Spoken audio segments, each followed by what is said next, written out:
Estaremos lendo o verso 1. O transtorno é que a van quebrou e tive que voltar rebocado, né? Voltei no reboque mesmo, mas deu tudo certo. Graças a Deus. Vamos ler o verso 5, a uma só voz. Salmo 37. Estaremos lendo o verso de número 5 a uma só voz. Salmo de número 37, versículo de número 5. Vamos ler? Entregue, confia nele e o mais ele fará. Deus nos abençoe. Estaremos nos atendo apenas neste verso. Eu olho para vocês aqui e de alguns eu conheço com mais profundidade a história, a vida, outros começando a entender e a conhecer um pouco mais, e ver, e às vezes, hoje, não demonstrando tanto,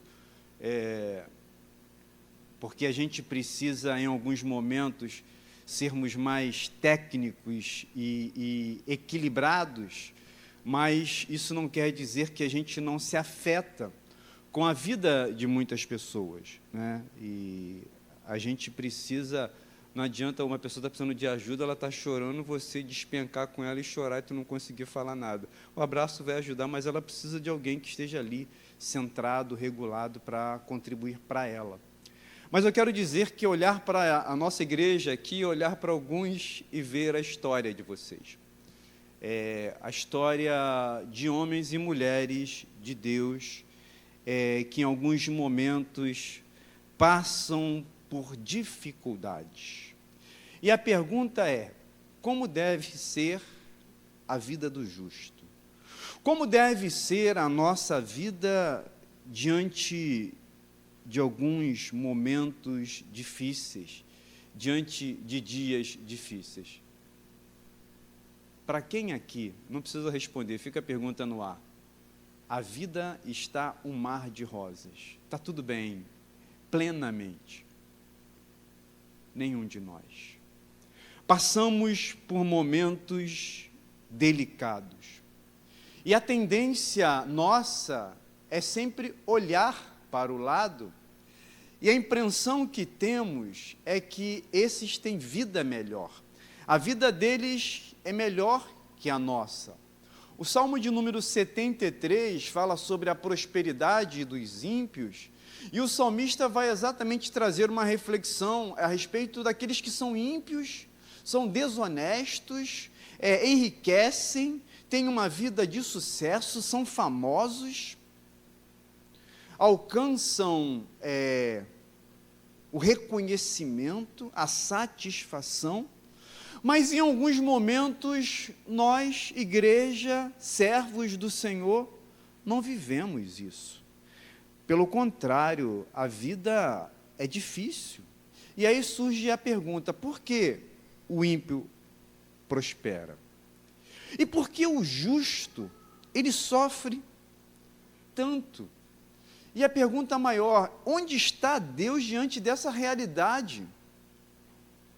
Muitas vezes, e isso é o grande mal do Evangelho,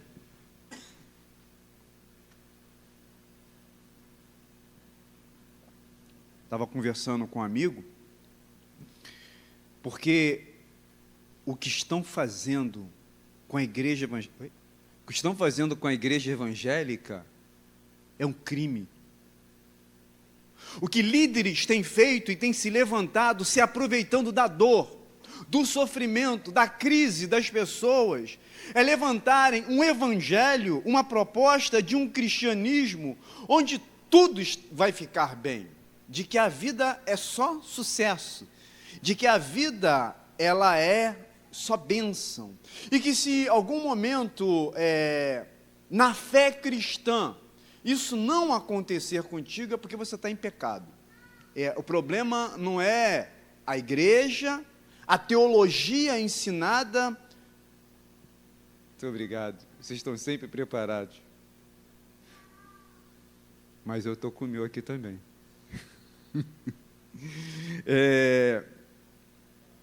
E aí, pegaram o Evangelho, irmãos, e vendo as necessidades das pessoas, numa perspectiva de atenderem às suas demandas, às suas carências, às suas fragilidades, e adulteraram o Evangelho de Jesus. E esse amigo estava falando, olha, nós estamos trazendo um Evangelho, procurando viver genuinamente, trazendo para a igreja desafios, trazendo para a igreja uma realidade do que é o Evangelho, e isso às vezes não agrada, é um discurso pesado, é um discurso de confronto, e que as pessoas não querem, porque a gente quer, eu estou falando genericamente, estou falando vocês, de maneira específica, eu estou falando de maneira genérica, as pessoas querem o Evangelho para atender as suas questões, as suas necessidades terrenas, bênção, sucesso. E a igreja evangélica, entre aspas, elas aproveitaram isso. E eles vão dar conta. Eles vão dar conta desse evangelho que não é o evangelho de Jesus.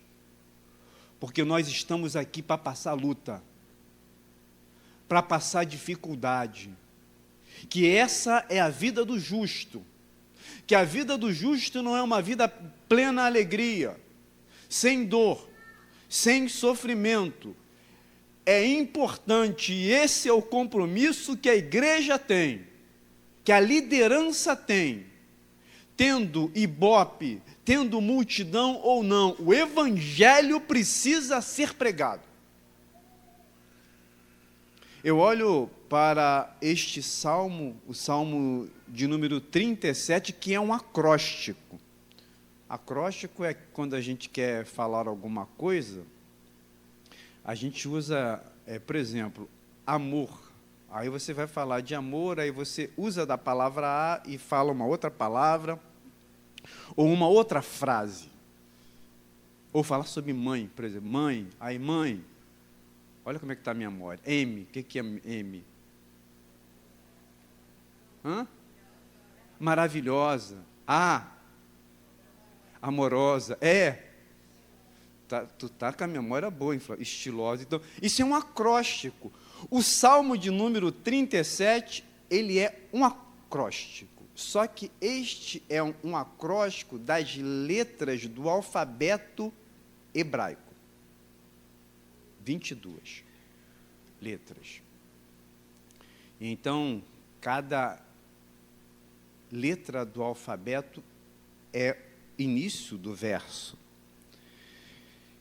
E aí, irmãos, eu quero me ater ao verso 5, mas a gente dá uma viajada ainda em alguns outros versículos do Salmo de número 37. Eu gosto de verbos. Eu gosto de substantivo. Ontem usei os verbos, né, Débora? Hoje é aniversário da nossa irmã. E aí, hoje teve prova, né? 3 pontos do Salmo de número 37. Qual o primeiro ponto? Vou ler o verso. Entrega o teu caminho ao Senhor, confia nele e ele tudo fará. Primeiro ponto, entrega. Segundo ponto, confia. Terceiro ponto, espera. Pode ser fará, mas vocês são inteligentes. É exatamente esses pontos que eu quero trazer aqui, meus amados irmãos.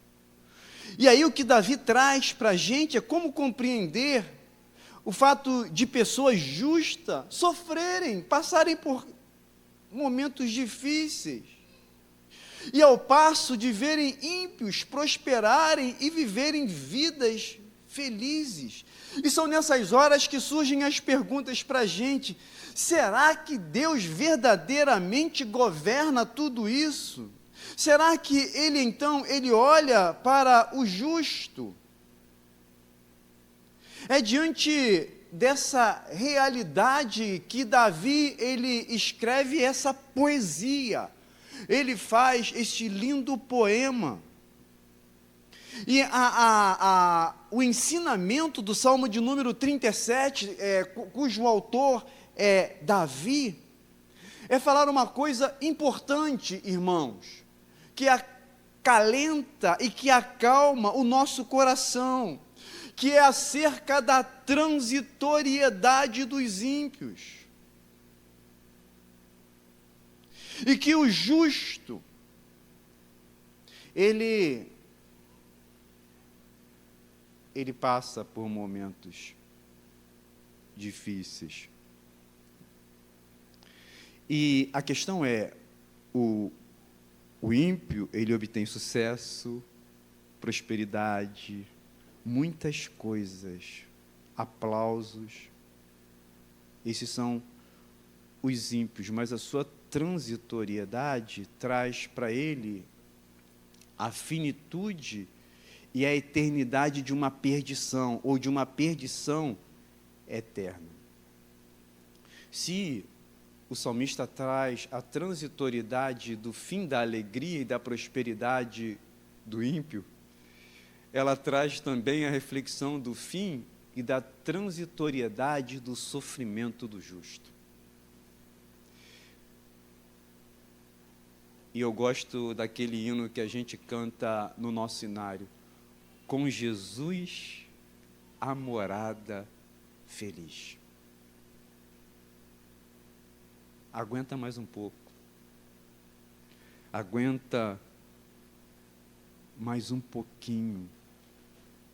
Paulo, escrevendo à igreja aos Colossenses, no capítulo 3, verso de número 2, ele vai dizer onde deve estar centrado os nossos pensamentos, onde deve estar a nossa maior expectativa, o que devemos ocupar. Ele vai dizer: pensai nas coisas do alto, não nas que são aqui da terra. E aí, irmãos,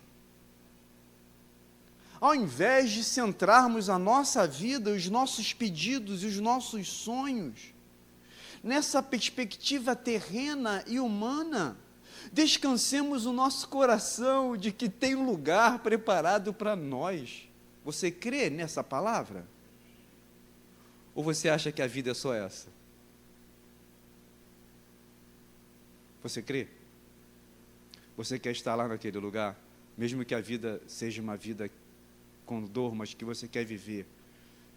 Mas você acredita que tem um lugar maravilhoso, separado para você?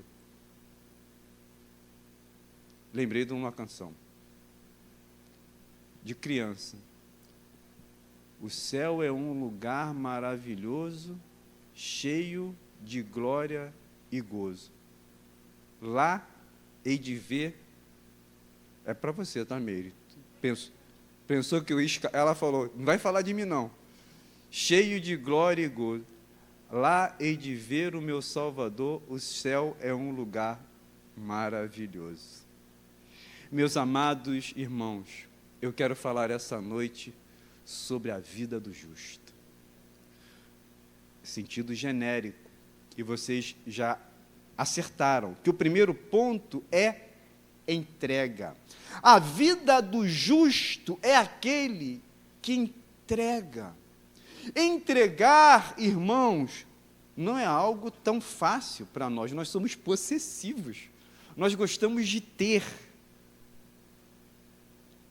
Nós gostamos de possuir. E entregar implica na perda. E talvez você tenha que perder o controle da sua vida e deixar Deus controlá-la. Viver na disposição e na direção da vontade dEle, do controle dEle.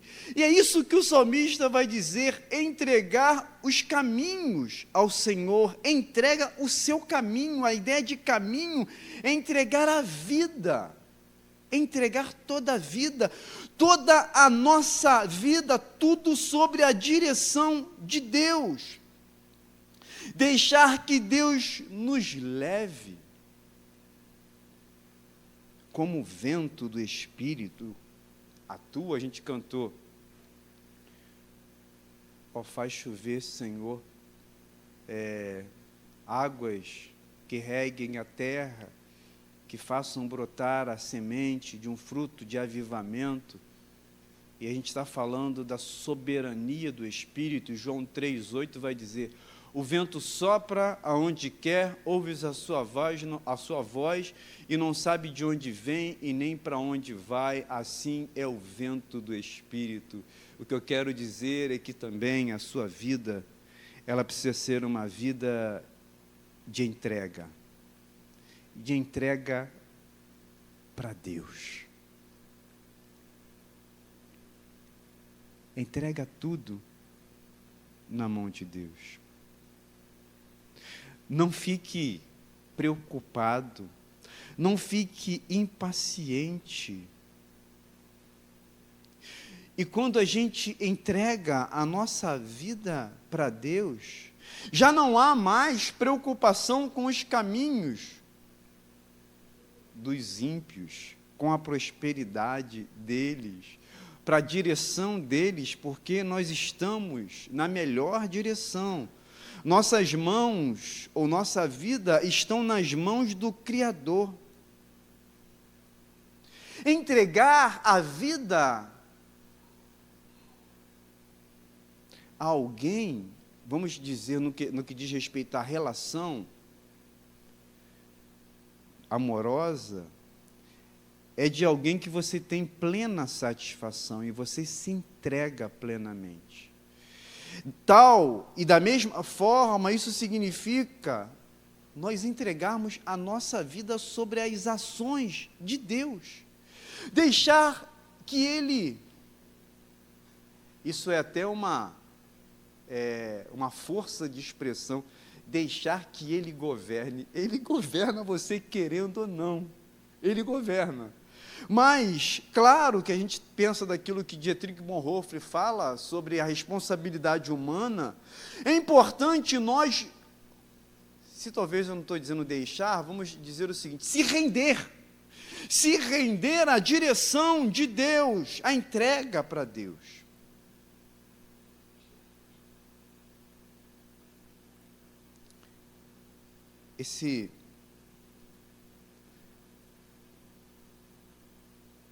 Esse deve ser, ou esta deve ser,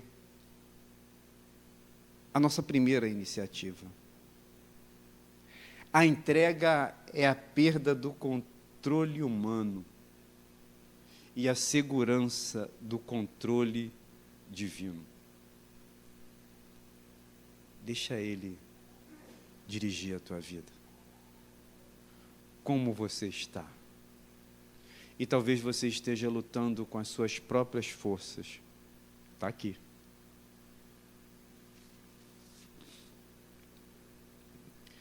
E você precisa se render ao Senhor. Se renda a Ele. Se entregue ao controle dEle. Porque às vezes, na caminhada, ela é exaustiva, ela é dolorosa. Na caminhada, você se cansa, você deseja parar, você deseja desistir. E aí o salmista vai dizer: entrega o teu caminho ao Senhor. O que está acontecendo? O que você está passando? Qual é a sua dor, meu irmão, minha irmã? Qual é a tua dificuldade? Qual é a tua dor? Entrega. Lembrei de uma outra canção. Entrega tudo na mão de Deus. Gente, ontem me falaram que eu canto bem. Foi lá na tua casa, Márcio. Eu estou acreditando. Foi aquele irmão que estava falando com a gente, né? O Moreno, que tu falou que ele está quase presbiteriano. Ele falou: pastor, tu canta bem. Eu estou acreditando, irmão. Porque o meu ibope está aumentando.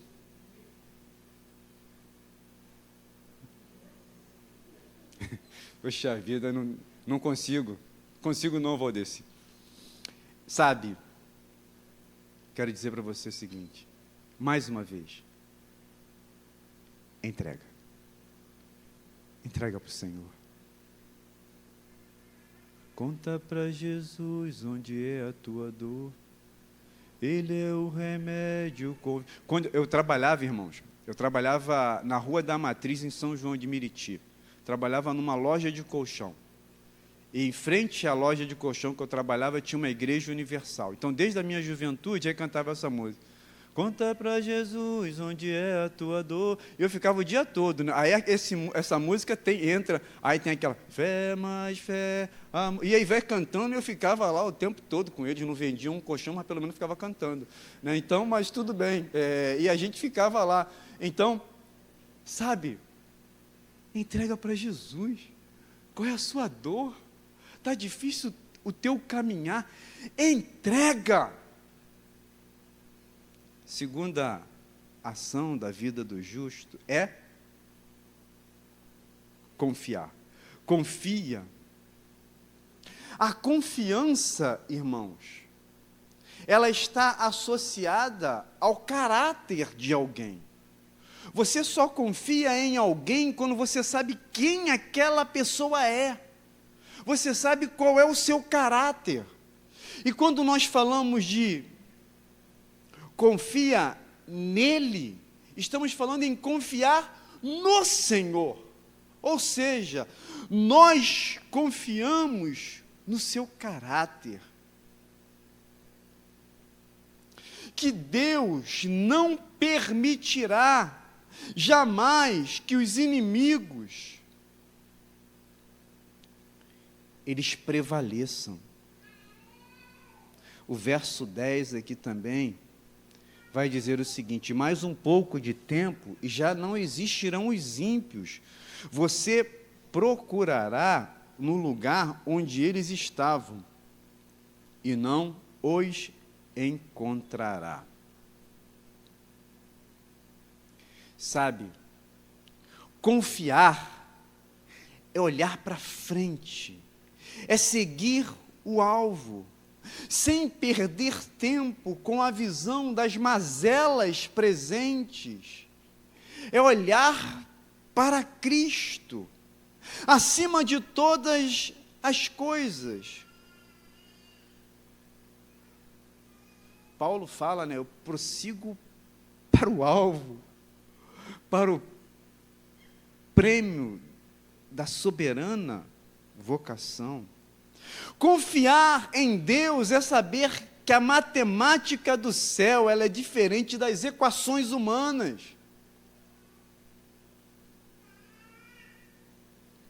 Um mais um é 2, mas para Deus 1 mais 1 pode ser 3.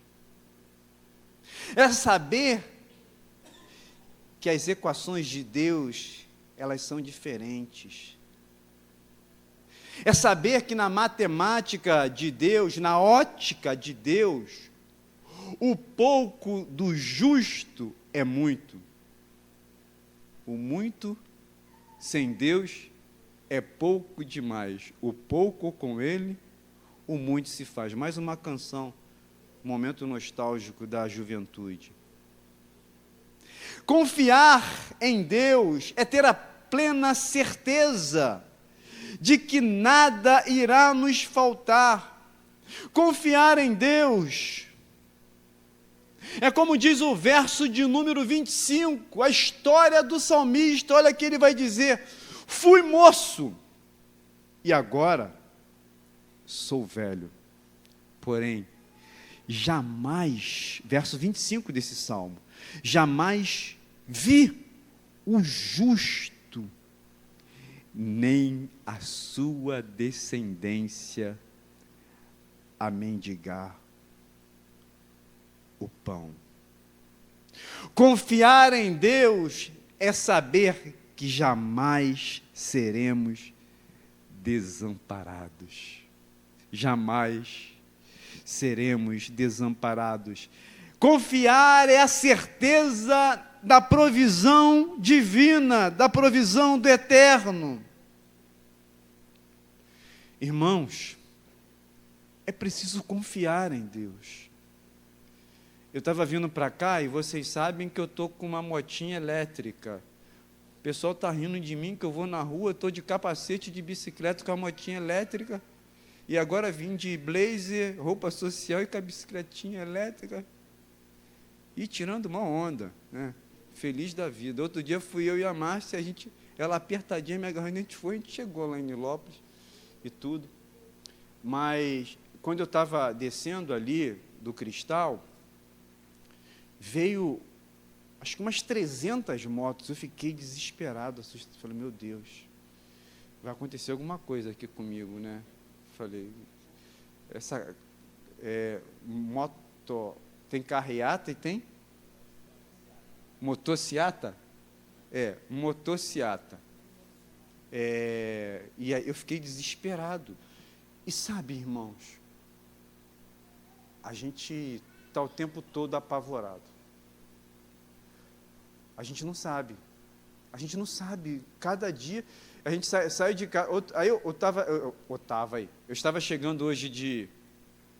Pastor Fábio hoje me deixou em cada aperto. Desci na estação, vim no reboque, desci, me deixaram na estação de Austin. Aí eu pensei, o que vai vir mais rápido? O trem ou o mototáxi, ou motoruba? Eu vim de trem mesmo. E aí, quando eu desci ali na estação de Nilópolis, no trem, e aí eu estou olhando para o lado que dá a mão. Daqui a pouco vem umas 5 motos contra a mão, quase que eu fui atropelado. Falei, meu Deus, a gente está vivendo dias assim, meus irmãos, que nos deixam apavorados. A gente está o tempo todo tenso e preocupado. Mas eu queria dizer para você confiar. Confia em Deus. O nosso Deus, Ele é aquele que cuida de pássaro.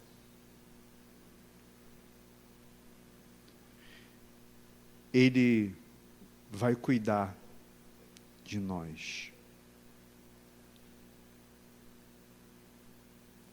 Essa confiança e essa certeza, ela é garantida por aquele que venceu.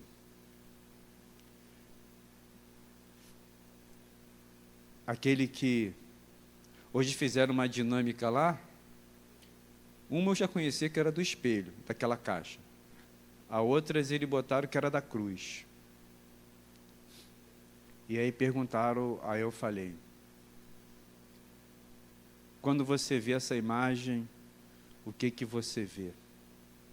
Falei, fragilidade, que eu não sou nada. Que a graça. Que a graça que Ele fez na minha vida me salvando. E, na verdade, quando eu olhei para mim, eu falei assim, quando eu vi o espelho e olhando para mim, eu falei que eu vi fragilidade, pequenez. Mas quando eu olhei para a cruz, eu falei, amor. A nossa confiança é garantida por aquele que foi crucificado, morreu, ressuscitou, está à destra do Deus Pai e virá para nos buscar. Confia. Confia. Confia nele. Terceiro e último ponto do Salmo de número 37 é que a vida do justo é daquele que espera. E essa espera, queridos irmãos, é uma espera assertiva, garantida, a respeito acerca de um Deus que é verdadeiro. É uma esperança que até nós falamos ontem lá, na casa do nosso irmão Márcio e da nossa irmã Débora, O Salmo de número 40 vai dizer: esperei com paciência pelo Senhor. E eu quero falar também sobre isso, que a nossa espera não é uma espera que está ameaçada. Porque a espera humana, ela pode ser concretizada ou não. Mas a espera no Senhor é uma espera segura. E a espera daquele que se entregou ou entregou a sua vida aos caminhos do Senhor, que se rendeu a Ele. E que, na certeza de que essa espera, essa esperança, ela é segura. E eu gosto do cântico, que a gente sempre canta. Que mal, a gente só canta música bonita no cemitério. Porque Ele vive, posso crer no amanhã. Eu posso ter esperança porque Ele vive, eu tenho a esperança nele.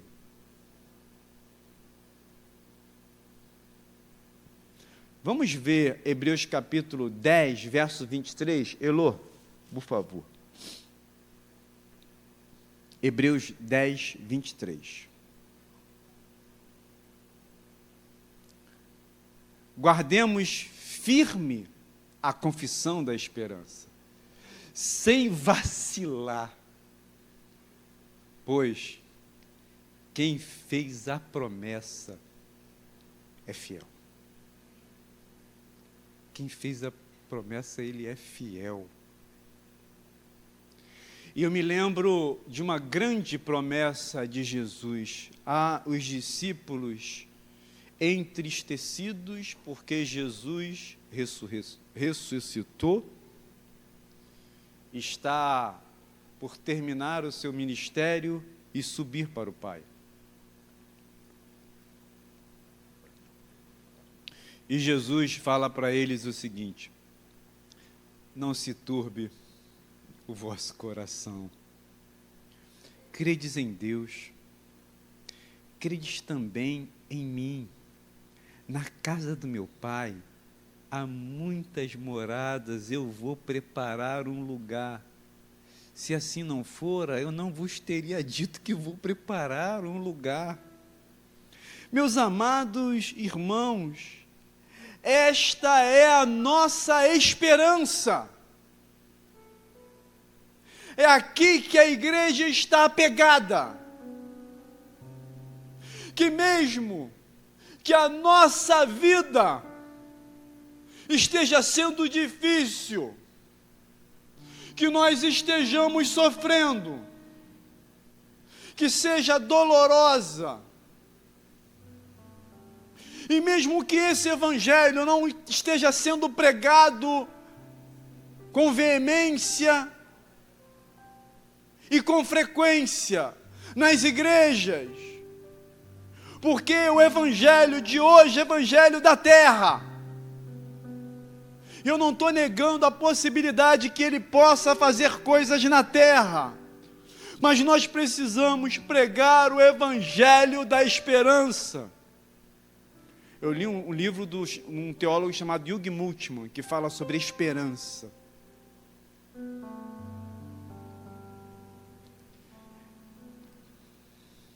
Essa é a vida do justo. Eu sei que é difícil. Eu sei que está difícil para você. Eu sei que ser cristão não é fácil.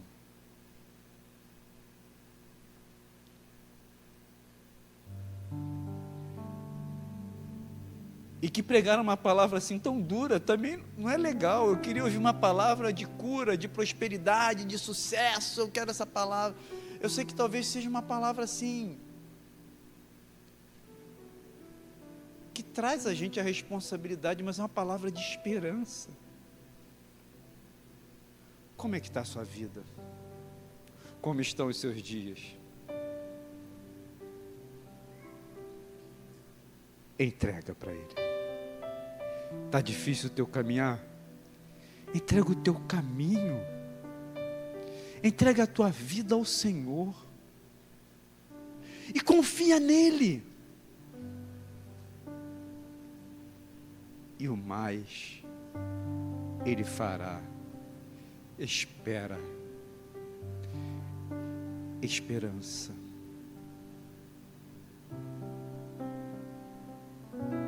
Os dias são difíceis, mas a nossa esperança está nele.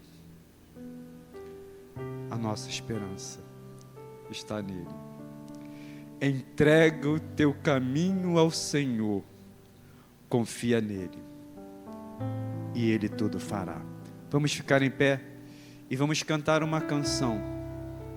Se tudo aquilo que nós compartilhamos nessa noite tem a ver com você, com a sua vida, e você quer vir aqui à frente, falei, pastor, está tão difícil, mas eu queria tomar um ato de fé, eu quero que ore por mim, para que eu possa ser encorajado e fortalecido pelo Senhor. Se você quer tomar um ato de fé, não faça por mim, faça por você, vem aqui na frente, à medida que cantamos uma canção.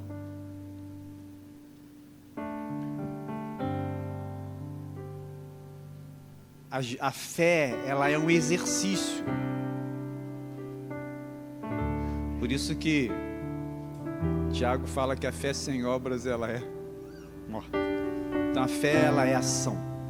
Se é um desejo teu, você não se sinta constrangido de vir, enquanto cantamos uma canção.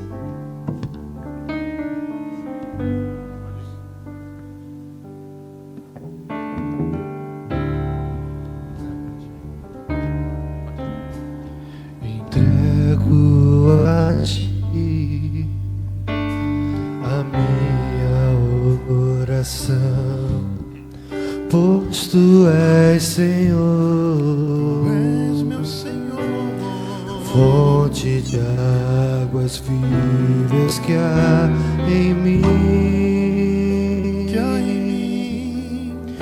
és a minha esperança, eu descanso em ti. Posso confiar que a vitória está por vir. Entrego a ti a minha oração, pois tu és Senhor, és meu Senhor, fonte de águas vivas que há em mim. és a Minha esperança, eu descanso em ti. posso confiar que a vitória está por vir. seguro estou em ti, tu és o Deus de amor. Não temerei o mal, tu és o grande eu sou.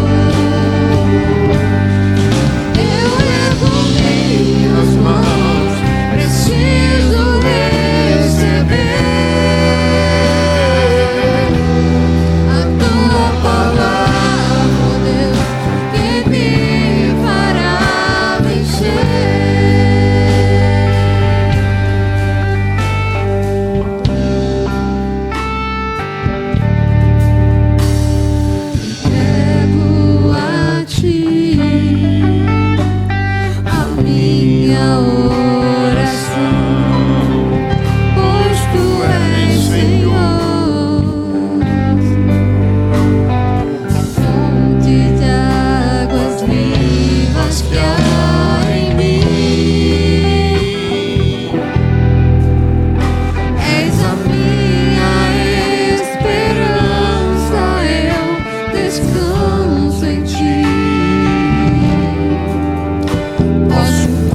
nossa vida, ela é de total dependência do Senhor.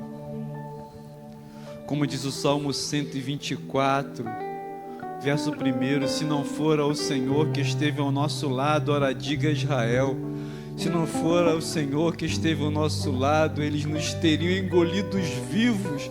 Bendito seja o Senhor que não nos deu por presa os dentes deles. Ele quebrou o laço e nós nos vimos livres. E a palavra de Deus nos diz que se o Espírito vos libertar, verdadeiramente sereis livres. E ó Deus, liberta das prisões da amargura, da dor, da tristeza. Renova em nós a alegria do Teu Espírito, a alegria da salvação. Renova em nós a esperança do Senhor, a esperança na volta do nosso Salvador. Maranata, ora vem, Senhor Jesus. Conforta a vida dos justos, das justas, dos homens e mulheres de Deus, em nome de Jesus. Segura estou em Ti, Tu és o Deus de amor. Não temerei o mal.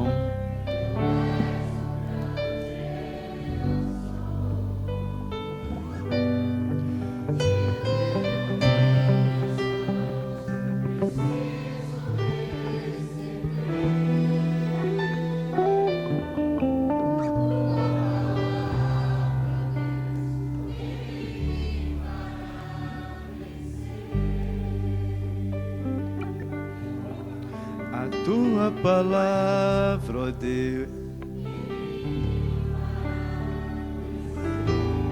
Lembre-se, sempre a palavra. É a palavra.